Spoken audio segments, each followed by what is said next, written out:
বৃহস্পতিবার সাত সকালে রামকৃষ্ণনগর বালিছড়া এলাকায় ঘটে গেল একটি বড়সড় যান দুর্ঘটনা। এতে বরাত জোরে এক দোকানদার রক্ষে পেলেও তার দোকানের প্রচুর ক্ষয়ক্ষতি হবার খবর পাওয়া গেছে।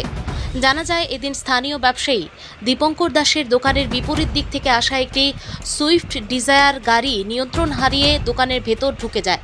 এতে ঘটনাটি ঘটে। ভাগ্যিস তখন দোকানে কোনো খদ্দের ছিলেন না।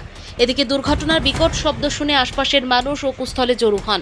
ততক্ষণে পুলিশকে খবর দেওয়া হলে রামকৃষ্ণনগর পুলিশ এসে গাড়ি সহ ড্রাইভার আব্দুল কাদেরকে থানায় নিয়ে যায়। এই কাণ্ডে দুর্ঘটনাগ্রস্ত গাড়ির নাম্বার হচ্ছে MZ02C4515।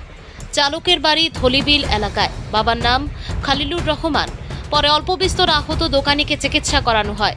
এই কাণ্ডে ক্ষতিগ্রস্ত দোকানদার বাহন চালকের কাছ থেকে নিজের ক্ষতিপূরণ পাইয়ে দিতে পুলিশের সহযোগিতা কামনা করেন। তবে এই ঘটনাটি যান্ত্রিক কারণে নাকি অন্য কোনো কারণে সংঘটিত হয়েছে তা এখনও জানা যায়নি। পুলিশ বিষয়টি গভীরভাবে খতিয়ে দেখছে।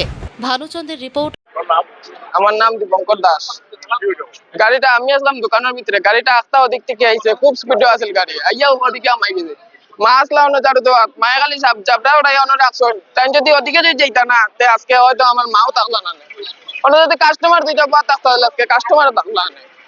আর আমি যদি বাইরে যদি থাকতাম, একটু যদি বাইরে থাকতাম, হয়তো আমারও আজকে নিয়ে হারাইলো। আজকে হয়তো দুইজন মানুষ জায়গা স্পট ডেট থাকলো না।